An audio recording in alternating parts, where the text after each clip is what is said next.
just being able to center yourself to get into the situation or understand the situation and figure it out no matter the circumstances. This scenario, like, what is it going to be like? What's the sound going to be in the room in that big meeting when people walk in? Like, somebody's got, I'm imagining somebody has high heels on, somebody's wearing boots.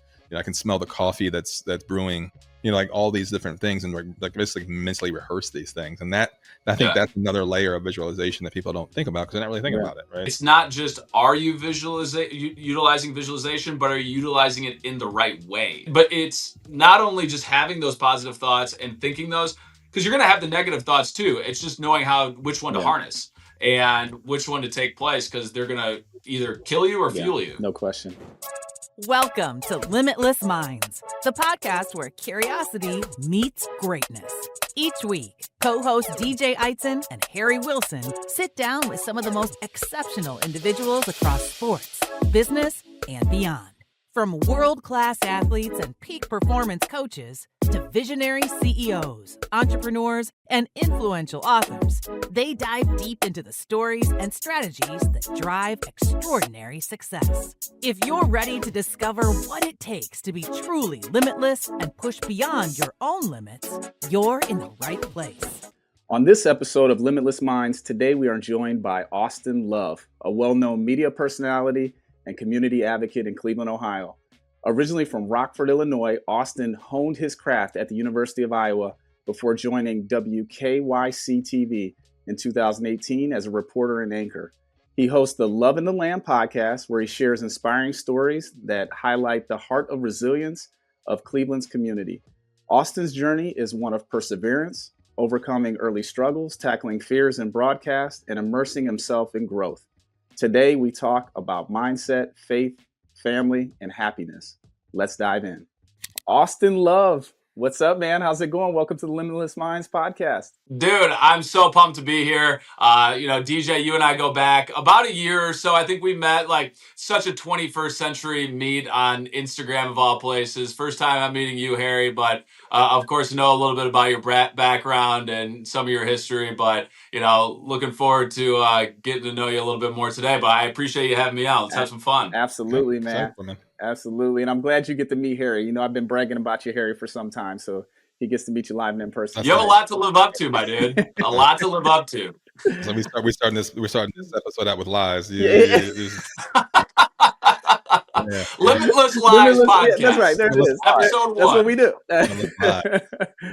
But tell us a little bit about yourself, man. Your upbringing, your background. Tell us a little bit about yourself. Yeah, so Austin Love, first and foremost. I, kind of a little bit of a jack of all trades. Recently, I have made a transition into commercial real estate here in Cleveland.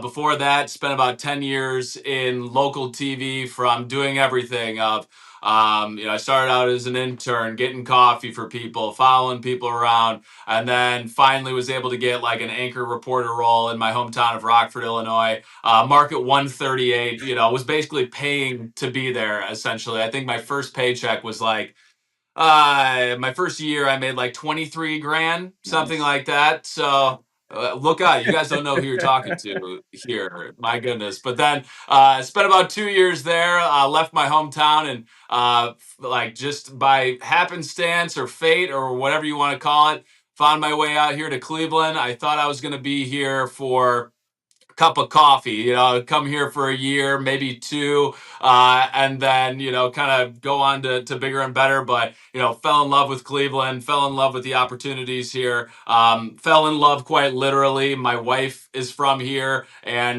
we decided to make this our home. So, I'm a huge advocate for Cleveland, and have been able to do that in kind of 2 prongs of both media and now with commercial real estate, and more of the, actual, real estate of, building up Cleveland and not just talking about it. So, it's been great. And, again, kind of, a little bit more about me, going back to childhood, born and raised in Rockford, Illinois, hometown of, Cheap Trick, if you're familiar with the movie, A League of Their Own, Tom Hanks, Madonna. That's about the Rockford Peaches. So I was like a 3-generation Rockfordian. My grandparents moved there in the 30s or 40s after my grandpa got home from World War II. And then my, parents lived there, born and raised, and so it's a great town and super similar to Cleveland. So Nice. I guess kind of me in a nutshell. That's Yeah. Harry. You've been to That's Rockford, awesome. man. You been to Rockford? Yeah, I've been to Rockford. I used to cover Rockford territory at one point when I was Let's selling go. in the Chicagoland, the greater Yeah. Chicagoland area. So yeah, I've been up to Rockford, man. Rockford, it's it's not as close to Chicago as I once thought. You know what I mean? Yeah. Yeah. Like but it's definitely part of Chicagoland, we'd say, right? I mean, it's what would To you a say? degree. Yeah, Yeah, it's like far enough that DJ, for us, you being in Cleveland, it's like Okay. Youngstown. Okay. You All know, right. you would never really say if you're from Youngstown that you're a Right. Clevelander, right. but like you're close enough to be Yeah. like, I yeah, like the sure, Browns. whatever. Yeah. Yeah, Like yeah, yeah, for if you sure. were talking to somebody on the West Coast and they just want to know where you were from, you didn't think they would recognize Youngstown, you might say Yeah, kind of outside of outside of Cleveland or something Cleveland. like that, just to That's kind of right. see where you're from 100%. That's or right. something, right? So Yeah, that's good. I mean, and you went to University of Iowa and studied journalism, right? I did. Yeah, So go Hawks. Big Hawkeye. Big Hawkeye. My brother went there. I went there. Love everything Iowa Hawkeyes. So you went when you went to school. I mean, you knew that you were journalism was the path, and No, um, you know, okay. So not at all, dude. how'd you end up doing Yeah, that? so I'll kind of give you a little bit of an insight. When my first year of college, I actually didn't even go to Iowa. I went to a community college just in my hometown just because I had no idea what I wanted to do. Originally, I think my whole plan in high school was to become a professional baseball player. I wanted to pitch and the whole deal, and then senior year, my tore my labrum in my shoulder, and there went that Mm. dream. So it's kind of like back to the drawing board. And I knew that for sure that I wanted to go to Iowa. So then I, finally go there my sophomore year, and I knew I wanted to be in the vicinity of TV, entertainment, whatever it may be. So, I mean, I kind of got into everything there, all while studying communications at that time. And then I had like an emphasis in entrepreneurship because for me, like I told everyone I wanted to be in like advertising or something like that. Just because I feel like when you say like I'm gonna be on TV, you just sound stupid. At least in my brain, when you were in a young guy in college. So I just tried it all, and I was wanting to, I got set up what I thought was an internship my sophomore year at the University of Iowa with a great connection at MTV. I thought I had this internship. Good thing for the kids listening out there: don't tell people you have an internship before it's the dotted line is signed. Long story short, I did not get the internship, so I'm like, say this is April or May, I'm like, I have nothing to do this summer. And I'm like, good night. So of course I call my mom, and I'm like, Mom, like I don't have this internship, yada yada yada. And she's like, well, I know someone that works at the local TV station in Rockford. We could probably get you. And at this point, I wanted to be in marketing. So she's like, I could get you a marketing internship there, I'm sure. So, like, long story short, I get the internship there. And first day, I'm thinking I'm going into advertising or marketing or whatever it is. And first day I walk in, meet the news director, and he's like, oh, yeah, you're going to be running around with some of the photographers and reporters and anchors today. So I was just like, okay. So my marketing internship became a TV internship and journalism internship. And I loved it that summer. It was unbelievable. And every day I'd come home and watch the news and be like, yeah, Mom, like I was there, like I did this and like I shot this, and like I mean it was super cool to be able to see like your work on TV. But it took me another year to actually like dedicate my time into wanting to take the full step into journalism. And really what, I laugh and tell everyone now that in my junior year, I majored in beer and co-eds, and, just like was fully living the college life. And that at the end of that year, I had probably gotten like a D or something in class. And, I kind of had thought that my parents might pull the plug on me going to Iowa. And so I get a call from, I'll never forget, it was I was right after school had gotten done in May. I was planning on staying out in Iowa City for the summer and just living at my fraternity house. And then I get a call from my dad. I was dreading this call because he calls me and goes, "Hey man, like I haven't talked to you for a while." And it's, at that point it wasn't, it was weird for me not to talk to him for a few days. And because we usually talk, once every 2 or 3 days or whatever it may be. So I had definitely been putting off the conversation. I go, "Yeah, Dad, well, did horrible in school. I got like a D plus and the whole deal." And he laid into me. And my dad is a very Christian, soft spoken, very, very nice man. And he took a second and goes, "You know what? You need to get your shit together." And then I'm like, "Oh my gosh." Like he never Dad swears. I cuss. think Right. I've probably heard him say, I was like, "You know what that word is? This is crazy." And but I mean, it like hit me right between the eyes. And then he doubles down and goes, because he knew my potential and knew that I was not focusing on what I needed to be focusing on. And he said to me, he's like, "You are throwing away what could be a great life. You are going to end up the way that you're going right now, working at a kiosk at the mall." Not that there's anything wrong with that, but he knew that I had more potential than doing that, and I wasn't using it. And then he tripled down and goes, Dang. "You're a bad investment." And I was like, Wow. "Oh my That's harsh, man. gosh, my father thinks I'm such a loser." Yeah. So, dude, so I sat on the edge, the bank of the Iowa River for like 4 hours, and I was like, "All right, like I got to figure out something to do here." And then it came back to what I loved about journalism. So that next year, I was a senior. And one of my buddies, my fraternity brothers, Nick Fisher, was like, "Hey man, like I'm doing like daily Iowan TV. Would love, I mean, like if you want to do it, I can get you a connection." So I went into the tryouts and got it, and then kind of the rest is history. I was like, "All right, I'm focused. I got this," and it just kind of took off from there. That's great, man. So you're in Iowa when this happened, right? Like that was kind of your first Yeah. on air. What motivated you to come to Cleveland in 2018? It wasn't necessarily a motivation. They were the only ones that offered me a job. So, Shout out to Cleveland. so yeah, shout out to Cleveland. I appreciate it. Well, I mean, like they were the only one to offer me a substantial job. So like Hmm. in TV, it's based on market, and the markets are rated on how many people are, in that viewing area, the DMA. So I was in market 138.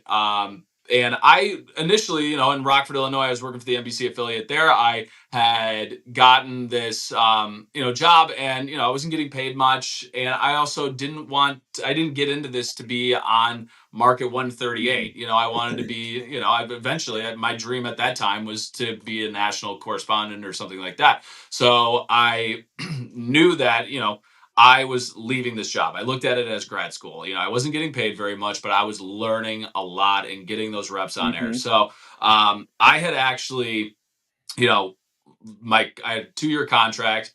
I had told them that I'm not returning with no job, no prospects. A week before I was supposed to leave WREX in Rockford, I got an email from Cleveland saying, "Hey, like we just happened to fall, Cleveland wasn't on my radar."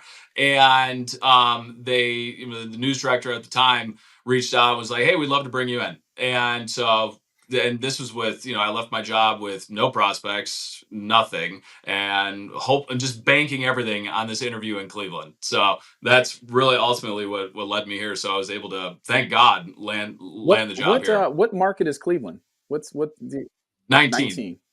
Is that okay? Yeah. Yeah, that's what market is Louisville, for the record? Do you know? Louisville, I mean, probably One. 40s. Wasn't even He number said 40 one. some. He said 40 Yeah. some. 19 and then 40 some. So Four- yeah. 40 19 being something. Yeah. 19 being better than 40 some though, right? Is that how that's I don't know. I don't yeah. know. Like maybe, What, probably.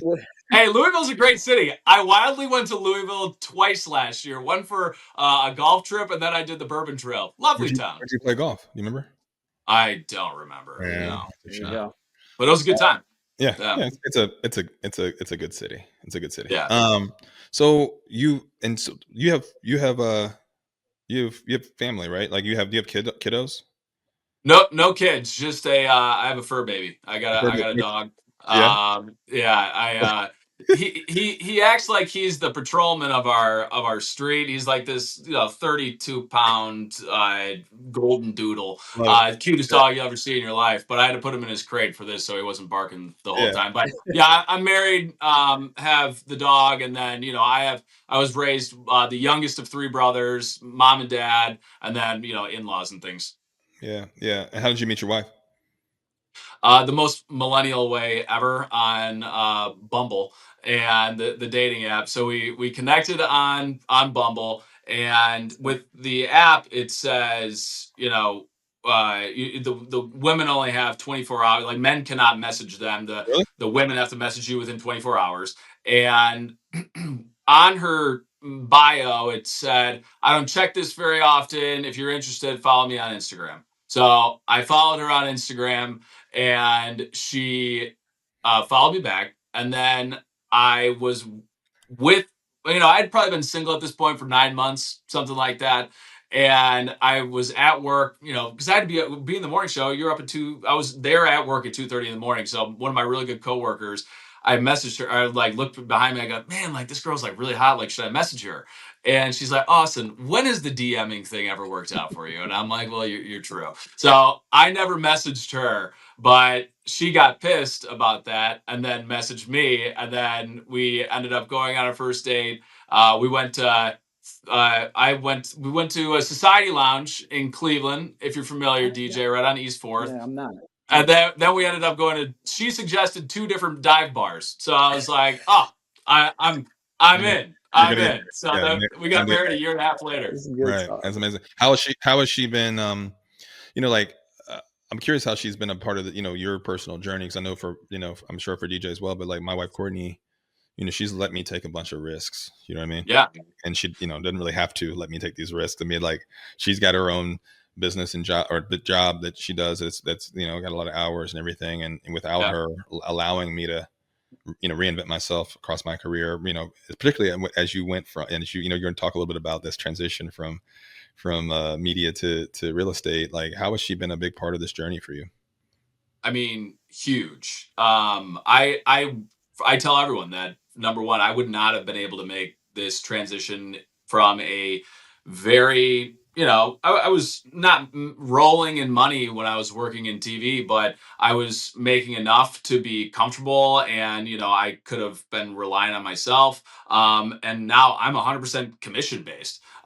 So like, and we sat and talked about this, and I said, I, a lot like you, Harry, just like, I feel like I've kind of run my course in TV. I, not only personally, but I'm also looking at the industry, and I feel like I've just kind of done what I needed to do. We also made the decision to want to stay in Cleveland. And I said, I have this great opportunity in commercial real estate. I have, great connections here. I'm passionate about this. And it was no convincing. She goes, "Go for it. We'll figure it out." And has been an amazing support system ever since. There's, I think when you start anything, especially a completely different career, she was like, I had no idea what to do, and I'm overwhelmed. And she talks me off the ledge of and she's like, "This isn't a mistake." And never have I really thought it's a mistake, but I mean, she's really just been that backbone for me and my career. And I don't think anyone would tell you that I lack confidence, but going into something where I was very, very, I was successful for where I was at, to something that I have no idea about, and coming from one of the smarter people in the room and more experienced people in the room to someone with absolutely zero, that's tough to be able to do. And I found that out firsthand, and to have that support system, that encouragement financial backing as well too. I mean, she kills it at her job, and and so that's been something that has been amazing. I bold face wouldn't tell anyone I would not be doing what I'm doing right now if it weren't for my So wife. great. That's awesome. Well, you mentioned you Yeah. mentioned fear, and kind of Yeah. overcoming fears of going from one career to another. Was there anything that got you prepared for that transition in your previous role as a news anchor in the terms of fear?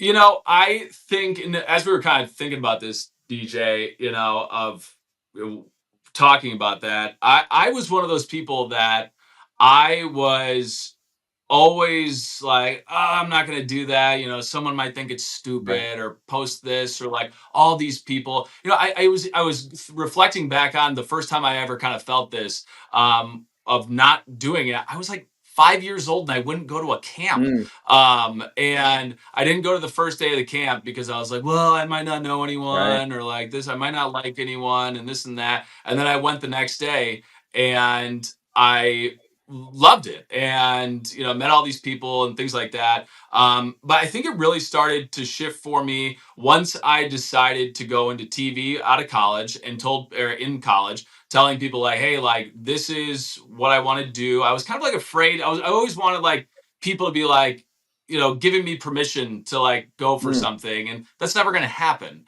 People are more worried about their own stuff, and if you wait for permission from someone to do what you want to do, you're never going to get get it. it. And but it's so funny when I decided to make the move into TV initially as as a college student. um Everyone and their brother was like, that makes sense, that checks out, like they already Right. knew. And I was like, I don't feel weird about telling anyone about this now. But I think where and I give a lot of credit to, have you guys seen the documentary The Defiant Ones with Jimmy Iovine and Dr. No. Dre? Not Uh-uh. yet. No.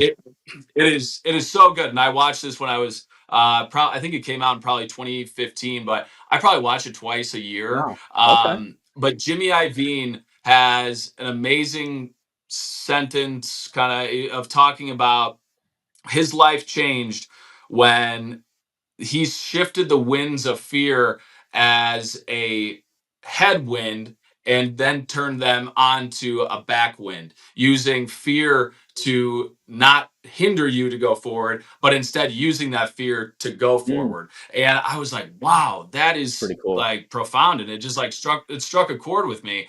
And now I, look at a lot of things now, starting to do a little bit in college of doing TV, which was not the safe route. The safe route was to do what all my buddies did, or a lot of people, and their path chose them to do Hmm. this. But go to Chicago, not necessarily pick my career or my passion to, excuse me, not pick my career or passion, but instead just like go live in Chicago. That's what a lot of people do from Iowa.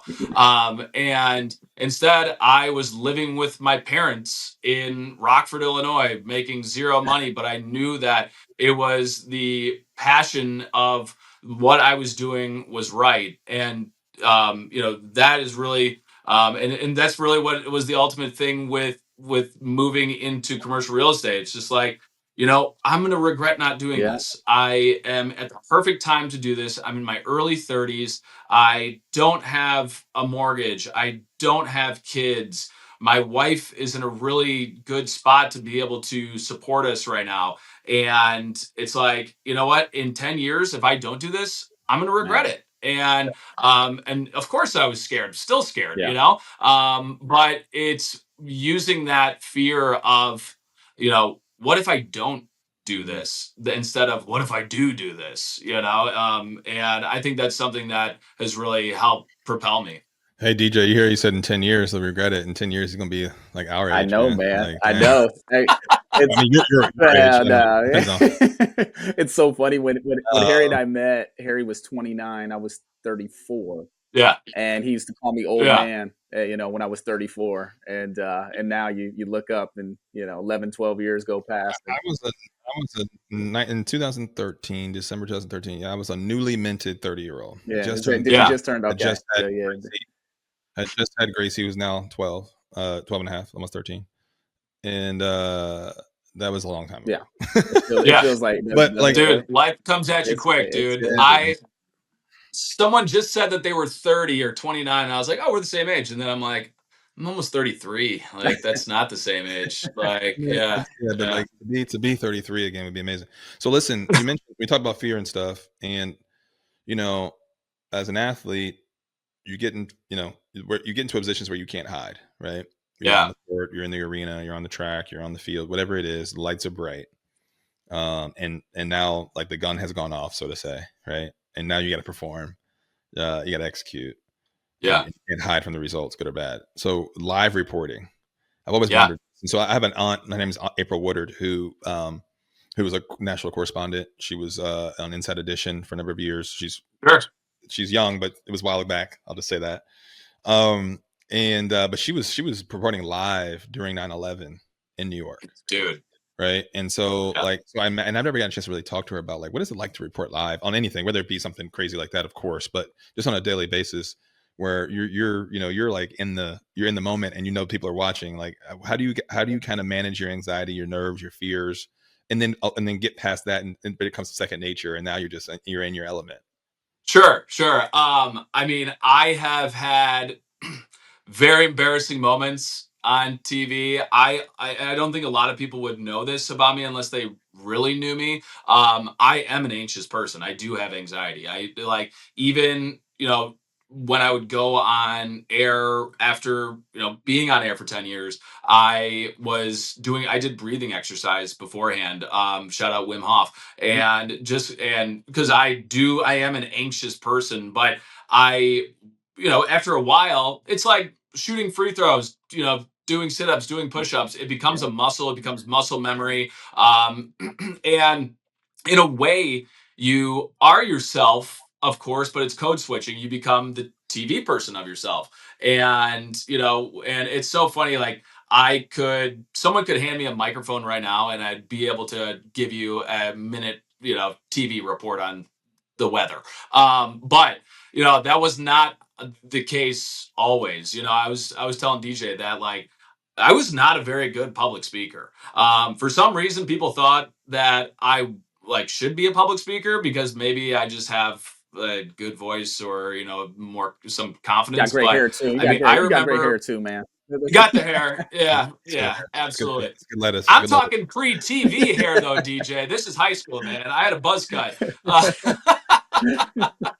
And I mean, my first time, in my English class, I was giving a presentation later, and wasn't very good. Clearly, because people in the back were doing a chart of how many times I said in like a 5-minute presentation, and I was like, wow, that's telling. So, but it was a skill that I've been able, because I wanted to do it so bad. But going back to the live reporting, I'll tell you the story of my first live shot, which was horrible. I mean, all throughout college, I had never gone live before. It was always like a taped live. So you could screw up as many times as you want. Right. And, I had always built this up in my mind of being like live TV, like, I don't know how these people do it. Like I might poop my pants or something. And, and you put so much pressure on yourself of like, I'm going to look like an idiot if I don't get this right. And somehow that's like kind of where my mind went to. So I built this thing up in my mind. And I had been like a reporter with my first job in Rockford and probably been there a week and just kind of getting used to things and the whole deal. And finally, like my news director was there. And this is, our show ends at 7 right before the Today Show. This was probably 6:30. There was breaking news. There was a barricade situation that like, to this day, I don't think I've ever seen so many police in Rockford, Illinois. And so I'm like, and it's the heart of January, of course. So I, rush out of there. He's like, we need you to go live in, 15 minutes. It was like a 15-minute drive. And so I get there and mind you, I'm a one-man band. So I'm setting up the camera, setting up the live view. I'm calling into the, back control rooms to be like, all right, like I'm up, I'm setting it up. And, meanwhile, freezing my butt off. And then they're like, all right, great. You are on in 30 seconds. And I'm like, all right, I got this. And then they come out to me. They're like, all right, you're on in 10. And I realize I'm like, I don't know what a barricade situation is. I don't know what a barricade situation is. I haven't talked to police. I have no information. I knew what street I was on, obviously the city, and that's about it. So I proceeded to just basically say, we're here. This is a barricade situation. We're on West 13th in Rockford, and this is a barricade situation. Just so embarrassing, so bad that afterwards I melted. I was Oh like, man. oh my God, all my Oh worst gosh. fears just came true. And I never watched it. I thought for sure someone was going to clip it and put it on Twitter. Thank God no one did. They saved me from that embarrassment. But after that, it was just like, all right, at least I ripped the band aid off and got better and better from there to the point where I never thought that I was stellar live, but then my bosses were like, "Yeah, you're really good live. What are you So talking great. about?" So, I mean, it's just That's yeah, but it really is feast or famine, dude. And much like getting put onto a basketball court, I was a pitcher, so like if you're a pitcher, everyone's watching you, Yep. Yeah. and if you can't hit the strike zone, you got to figure it out, and that's kind of the way it is with live TV too. And you're in control, and it's a different kind of mindset, and but it's something that doesn't happen overnight. It's a skill you have to, or a muscle you have to continue to work yeah. out. I think that's super helpful because I think people think when they see somebody on TV or somebody performing that there is no such thing as imposter syndrome for that person, or or doubt Yeah. or self doubt. And I think it's when people like yourself who are very talented and are able to get up in front of people. It takes a lot of work to be able to do that. And so I think you sharing your transition from one career to another, putting yourself out there as a news anchor. You mentioned mindset and how important that is. How does visualization and mindset play a role in what you do? And tell us a little bit about that. Yeah, it's funny. I was thinking about this, and I was like, I guess I really don't. In my first initial reaction was like, I don't really focus on Mm, mindset, or I mean, not mindset, on uh-huh. visualization. I'm big on mindset, but I think that but then I'm like, I do that all the time before I go into a meeting. I'm always thinking about the checklist of things that I need to do, or before a live shot, I had it in my head of what it was. So like, it was super important. I guess I just kind of happened naturally for me. I'm a super visual person, and I like to be prepared, and I like to be able to, and even with, I still do radio, I still do TV. I don't do much live TV anymore. But I remember having go when I was going through a rundown of the show and saying like, if there was a time to chat, I'm like, okay, if they brought this up, I'm going to say this. If they brought that up, I'm going to say Hmm. that. And people always thought I was super quick witted, which I am to a degree, but I also had an avenue of where I knew my wit was going to go to, because I had taken the time to think about it beforehand. So when we were talking about that, I was like, initial reaction was like, I don't really practice visualization, but then I'm like, yeah, you Hmm. do. Like you do it all. It's kind of, but maybe not. It's not to the extent that maybe others do. I don't know. Yeah. That's kind of an interesting one for me. But mindset, of course, is huge in my life, and in just being able to center yourself to get into the situation or understand the situation and figure it out no matter the Yeah. circumstances. No question. The thing about visualization that's interesting is that, I mean, it's kind of like self-talk, right? Like people, we joke because people will ask people on stage, like, "Hey, anybody's in here do any self-talk?" And everybody's like, "No." Meanwhile, they're talking to themselves, right? That was kind of Trevor, Yeah. our late co-founder's kind of little bit that he would do. But like, I think visualization is very similar. Like, oftentimes before any scenario, a big meeting later, even a drive to, if I'm driving up to Northern Michigan, I kind of think about, I imagine this trip, right, or whatever it is. Like, we're always kind of like picturing things in our head, right? Um, Hmm. the problem is that for many of us, we're painting the wrong picture. You know what I mean? And we Sure. don't, we don't realize it subconsciously. Like, I'm painting this picture, man. I hope this doesn't go this way. like what if this happens, right? Whether you're saying out loud or visualizing the worst case scenario, right? And even Yeah. somebody who even does this work, I find myself, unfortunately, because I'm human and I have negative thoughts because I'm built that way. Like we're all built that way. We're all built with this negativity bias. I'm always having to kind of combat that negativity bias and the pictures that are painted based on that into like things that are more positive or more neutral, because like I know I'm visualizing something either way. I just want I want to visualize by design, so it has to have a plan, and so I think that you're right. I mean, I think it's tough. Like it's like, well, do I really visualize? Well, I probably do, but am I doing it on purpose? I mean, because visualization sounds like something I'm just looking at, like seeing, but there's also Sure. smell and like touch and feel, like all the sensory aspects of an experience that you want to kind of picture and visualize and like rehearse, like this mental rehearsal. And so I think that, for anybody listening who's probably like, like myself or, or Austin, like that, well, do I visualize? You are. Yeah. But the question is, can you do it on purpose? And if you are doing it on purpose, it's not just like image and like sight, like seeing things. It's like, this scenario, like what is it going to be like? What's the sound going to be in the room and that big meeting when people walk in? Like somebody's got, I'm imagining somebody has high heels on, somebody's wearing boots. I can smell the coffee that's brewing. What's it going to sound like when they, when there's an applause after my presentation, like all these different things, and like basically mentally rehearse these things. And that, I think that's another layer of visualization that people don't think about because they're not really thinking about it, right? They're subconsciously experiencing these things, but it's not working for them, it's against them. Yeah. And to your point, it's not just are you utilizing visualization, but are you utilizing it in the right way? Yeah. Because again, to what you're saying, you could walk in there and visualize everyone's gonna hate me. Yeah. And if you're, I'm doing this, I'm emceeing an event with some awards that we have here, and it's a little outside my comfort zone because it is not people in television, or it's not just an award show. It's every one of my peers who I'm like new to this, industry of commercial real estate.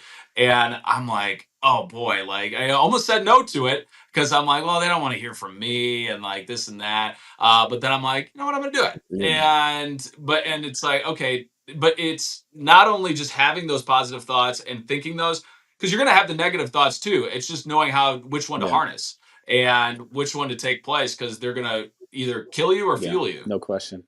So, and keeping on this theme of mindset, is there somebody that comes to mind that you've interviewed, over the course of the last 3 to 5 years that sticks out in this area of mindset, and how does it tie to their success or even their outcome? Yeah. It's gonna sound cliche, but my mom. I interviewed my mom. For my mom, just going back a little bit, like 6, 7 years, was diagnosed with multiple myeloma, which is a cancer of the blood plasma, and has dealt with this every day since. And at one point we found out, we didn't know if she was going to make it or not, or whatever it may be. Turns out they were giving her like drugs that she was allergic to, so like killing her essentially. But this is a cancer that you can treat, but it's not a cancer that you can cure. So once every, my mom's gone through a stem cell transplant where you're just basically, you lose all your stem cells. It's basically back to ground one with your immune system, which is a horrific process. And still has to do. She's technically in remission, but still has to stay in remission. Has to take daily chemo. She has to go in to do shots once a week. She has to do a treatment every other week. So there's like multiple days out of the week where she just feels like crap. And I asked her, I said, how have you, we did this for like multiple myeloma or like blood cancer awareness week or something like that. And, she just talked about, I could be negative about this. I could have a pity party. What is this going to do? What would that do for you? Instead, she talked about, leaning in on her faith, leaning in on her family. She said, God really has this plan for me. I'm doing everything I need to do. It's in God's hands. What can I possibly, why would I sit here and be mad about it, or not be useful or purposeful, or worryful, or to be worried about this situation that ultimately isn't in my hands. So I mean that, just seeing her kind of go through this process and talking about this, has been such an inspiration to me, my whole family, of just like, all right, I might be, crying about this or whatever it may be, Yeah. or mad about this. It's in no way near as much as what my mom's going through. And you never hear her complain. You'll never hear, why me, woe is me, Mm, nothing. And I think it's just like she's such an example of tough mindedness. And you know what? This is the card I was dealt. Let's play it as best as I possibly can. Is yeah, she no still up in question. Rockford? So they actually moved to South Bend, probably 5-6 years ago. My Okay.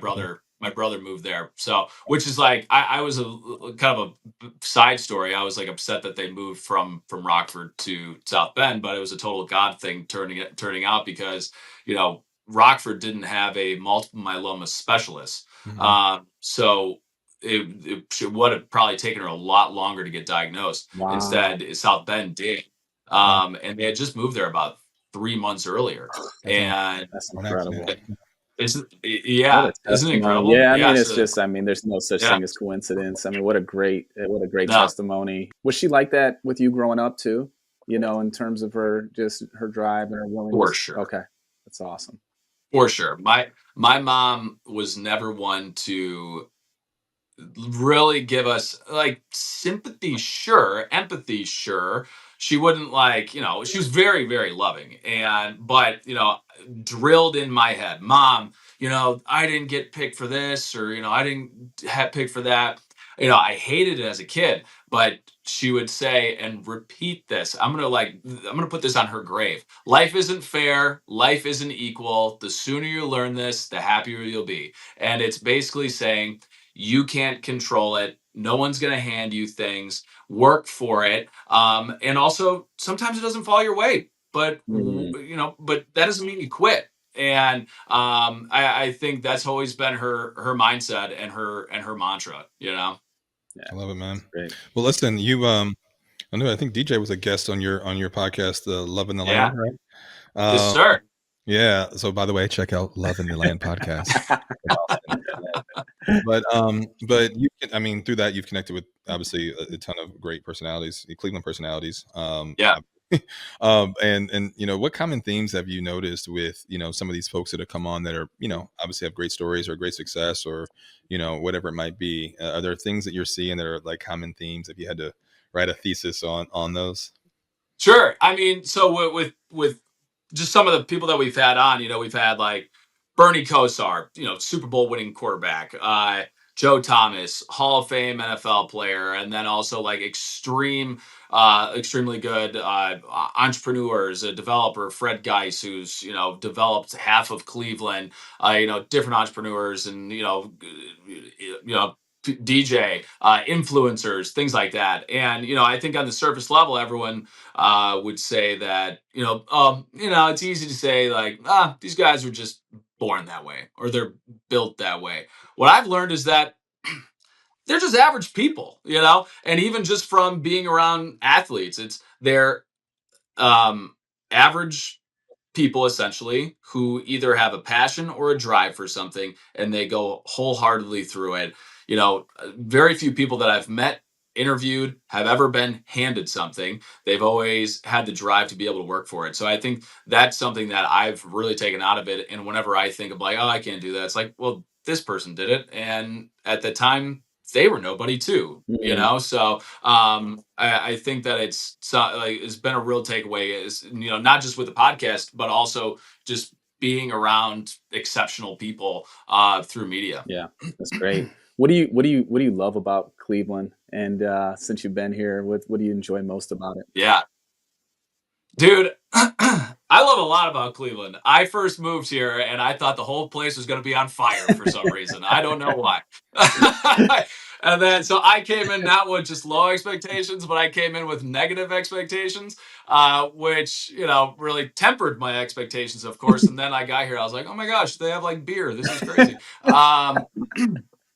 But I mean, number one, I love the people here. It feels, I feel like I grew up here, and I think that the best compliment anyone can give me is that, oh, like they're surprised that I didn't grow up in Cleveland. But we have amazing restaurants. We are a small but big city, in the sense of, we have three major sports teams. We have, Rock and Roll Hall of Fame. We have all of the capabilities of a big city with the, closeness of a small city. But man, just like the grit that's in this town is amazing. Mm. And people are real people. They're not gonna BS you as much. They'll tell it how it is. And I love that about Cleveland. I like nice things with a little bit of rust on it, and that's Cleveland. I like that. Nice things with a little rust. Just Well, a touch. yeah, and I think that like it's interesting because obviously, you sort of mentioned it earlier, like going into commercial real estate, Yeah. and now you're taking, all this kind of footprint that you've created in the media space in Cleveland and leveraging those relationships, I suspect, and just kind of your kind of your compass for what Cleveland is, and now you get to see it from a different side, right? And Yeah. how Yeah. it's developing quite literally and building and where it's going. What's like, but it was like, what was that transition into real, like into commercial real estate? Like, was it somebody that you knew, you were like, hey, that you've been following, that that like you jumped into it with, or that convinced you? Because you're like, why commercial real estate? And what have you learning about that space that might have surprised you? Yeah. So I have kind of realized that my life is like defined by these what seem like little opportunities or like a foot in the door that have just become these huge open doors. To get in TV, there was a fate thing. To move to Cleveland was a fate thing that was just like, oh, okay, I could pass up on this opportunity Mm. easily. But it's like, oh, let's just go check it out. And my heart kind of told me to do it. With commercial real estate, I had been thinking about getting out of TV for probably about 2 years at the point, but I was like, I'm not desperate. I don't need to get out of here. I have my contract until this long. But I kept my eyes open, and I was thinking about going into residential real estate. And I've known some people that have gone from TV to residential. It kind of makes sense that it's, realtors are, you kind of have to be a Yeah, yeah, figure to a yeah, degree. yeah. And it's kind of the same demographic. So I got the courage to tell my dad this in August of 23, it must have been. And he goes, oh, that's cool. Why not commercial real estate? You'll make a lot more money. Right. And you also get to like help with like businesses. I think secretly my dad wanted to be in commercial real estate. Right. And so I was like, huh, I know a guy. And the next day we're gonna play at this, the American Cancer Society golf outing here in Cleveland. It's at Canterbury. It's an awesome event. I've been emceeing it for 5 years. And I had always played with the same couple for the past 3 or 4 years at that point. So I assumed that I was going to play with them. I get to my cart that year and I see a name, Alex Russo, and I knew Alex. And Alex was in commercial real estate, and so I was like, oh, I'm going to talk to him about this. So it took me probably about 8 to 12 holes to finally get the courage to be like, hey man, like I'm thinking about making a change. I would love to learn more about commercial real estate. And he's like, oh, of course. So we had lunch, and kind of at the point, like I really didn't know what it was besides like a chat GPT search. Like, break this down for me. And I was like, wow, it really kind of encapsulated a lot of the things that I loved about TV. Of the passions was, promoting Cleveland businesses, and really being able to work and find solutions for people. And I'm like, okay, that's what I love about my job right now. And if I can incorporate media into it, then everyone wins. And that's kind of what I've been doing. And dude, trust me, it has been drinking out of a fire hose. Definitely the first like 3 to 6 months was drinking out of a fire hose, but now I'm at the point where I'm like, okay, I don't feel like a complete idiot. But yeah, I mean, it's just kind of crazy how it all kind of came to be. I mean, from that conversation with the gentleman Alex Russo to, going to get my license, and I was working kind of double time from working the morning show, come home, chug a Celsius. They're not paying me. But then I would study for the real estate license for the rest of the day until I went to bed around like 7 or 8, and kind of repeat that day. So finally passed my license and started in April. So it's been kind of a wild journey. Awesome, man. I got it. That's Yeah, good. it's really cool. I got to imagine, you mentioned how some of the challenges of it, and the difficulties. How do you maintain the challenging aspects of business and life? And then also, when I'm around you, there's a certain energy, a happiness that you have. And you Yeah. maintain that even despite the challenges. So tell us a little bit about that balance. Yeah. So, I mean, DJ, I think that, and this was kind of brought into me at a young age. Thankfully, I was surrounded by men and women in my life that were just positive people. My grandpa was the biggest sweetheart you've ever met in your life, but if you looked into it, he was a badass in World War II. He flew like 40 something missions over Nazi Germany. It's like, holy crap, this is unbelievable. Same with my dad. My dad was, was amazing in business, super successful, would work his butt off, but it never like infiltrated his personal relationship with us or his frustrations with us. I mean, that's why that conversation with him in college was so shocking, because it's like, this man is yelling at me. This rarely happens. But I don't know, man. I think that I think everything is a choice. And I think you can choose to be positive. You can choose to be happy. You can, and it takes just as much energy, if not more, to be negative and to be in a sourpuss mood or be mad about something. It's what I must have like some kind of weird scale, or I've just had, but like my wife and I can get into a fight, and I'm like good afterwards. I'm like, all right, we said our piece, whatever, like I'm good to go. And like I've always kind of been like that, resilient in just being like, all right, like we said what we need to say, and we said sorry, and let's move on. She's like, I need a little bit more time. 30 seconds wasn't enough. But I truly believe that happiness is a choice, positivity is a choice, and it's a muscle. Mm, And it's not necessarily, I don't know if a skill is the right word, but I would say it's a muscle, and you have to exercise it, because in every situation, you can't control the situation, but you can control how you react to that situation. And finding the positivity and finding the joy is, and something, no matter how bad a day you had, you can't walk away and say there was one good thing that happened to me today. I believe everyone has that's that at least 99% of the no time. question. I like what you said about about it being a muscle, right? I mean, because it's like our muscle, they can strengthen Yeah.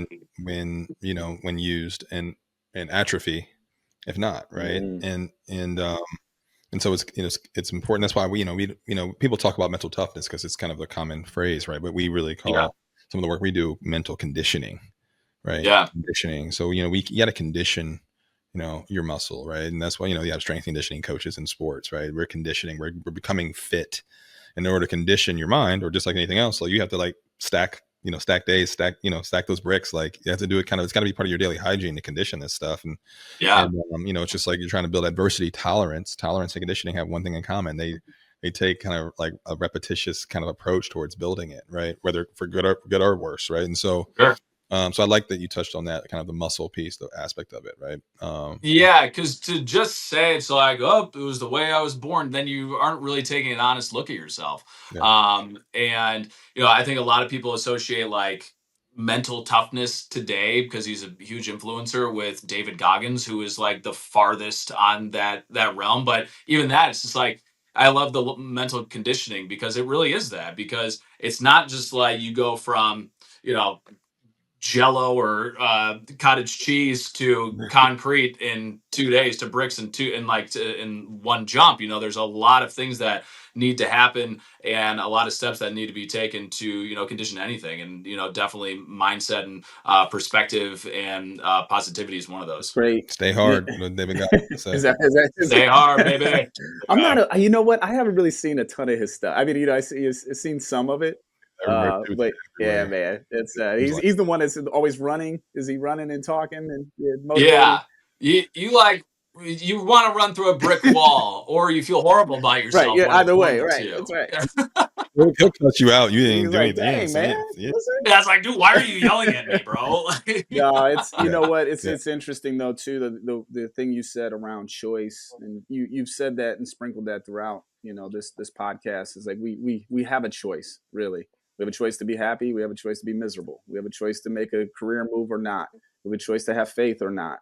And and I think that's a big takeaway for me. After this conversation, so I really, really appreciate your time, man. It's been a great podcast.